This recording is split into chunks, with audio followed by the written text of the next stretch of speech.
Most people buy a juicer because they convince themselves they're finally going to become that healthy person. And then 3 days later, it's abandoned in the corner because the juice tastes like a watery cardboard and cleaning it feels like a part-time job.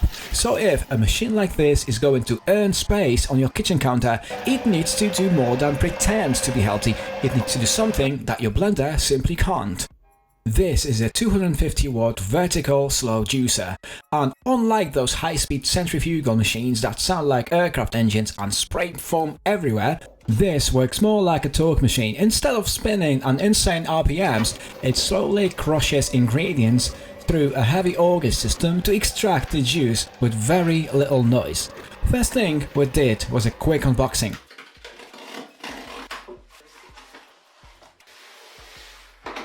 Inside we got a recipe book here with all kinds of juice ideas and also mentions gelatos, although realistically these are more like frozen desserts, sorbets or what people now call nice cream. And then quite a few parts. You've got the separate orange insert for frozen fruit,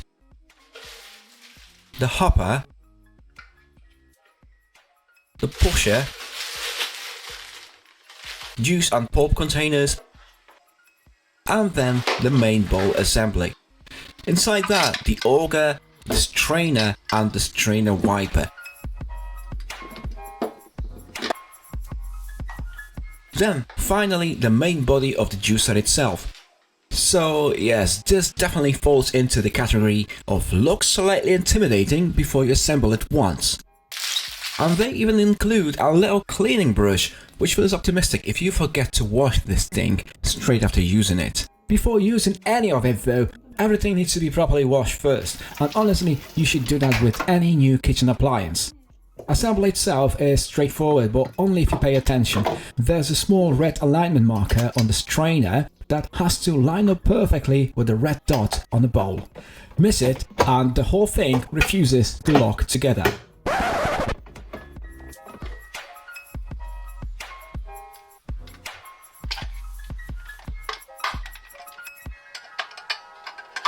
Our first test was simple, carrot and apple, classic combination, also a good stress test.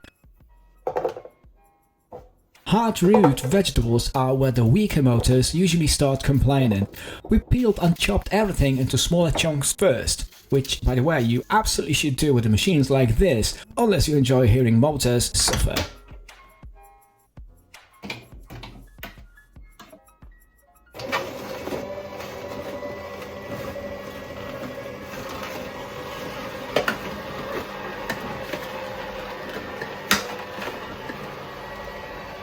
And immediately the difference versus a blender becomes obvious. The pulp exits separately almost dry, while the juice comes out smooth, rich and properly concentrated.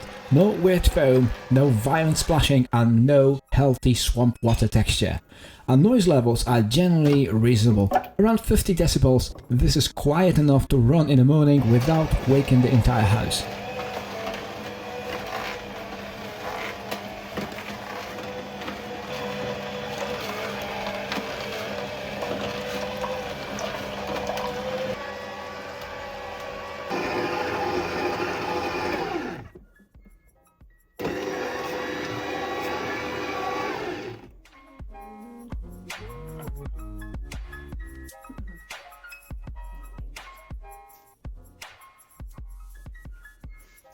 Then we added beetroot into the mix. Again, peeled, chopped, fed gradually into the hopper.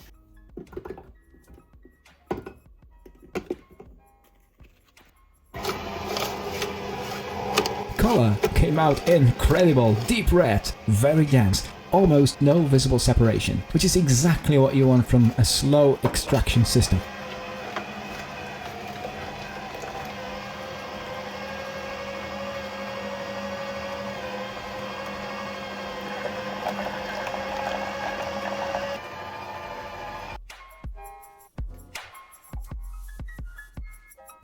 But this is the part most people won't expect. This thing secretly turns into a dessert machine. Swap the standard insert for the orange attachment and the entire internal behavior changes. Now it's processing frozen fruit instead of extracting liquid.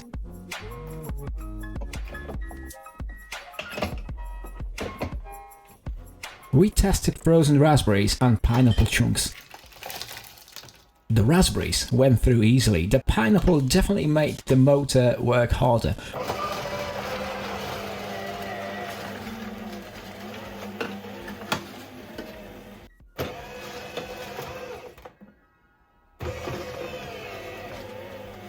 Frozen pineapple fibers are brutal on smaller systems like this, but it still pushed through without jamming. And the final texture is legitimately convincing. No healthy alternative good, actual soft serve texture, especially when you mix sharper fruits with sweeter ones. Even my son immediately went back for more. Now, here's the reality check. This machine rewards disciplined people. If you leave the strainer sitting dirty after use, the fine mesh fills with dried fruit residue and cleanups becomes miserable. You cannot treat this like a blender bottle and deal with it later. The correct workflow is: finish juicing, strip it down immediately, rinse every part under running water, that's it. Do that consistently and maintenance stays easy. Ignore it once and future you will regret it.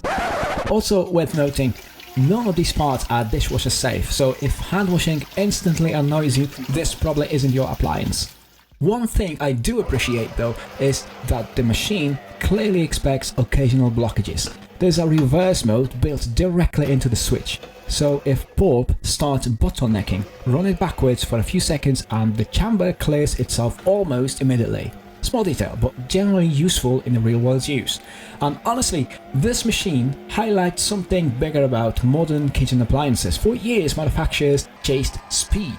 High RPM, more blades, more aggression, but faster processing doesn't automatically mean better results. Sometimes slower mechanics produce better texture, better consistency and better flavor. Not because of the marketing, just because controlled force works differently. So no, this isn't a zero effort appliance. If you want something you can abuse, ignore and throw into dishwasher, look elsewhere. But if you actually plan to use it properly, this thing produces generally excellent juice and generally convincing frozen desserts from the same machine, which makes it far more versatile than most people initially expect. Sometimes the slower approach really does extract the good stuff. Family Pop TV.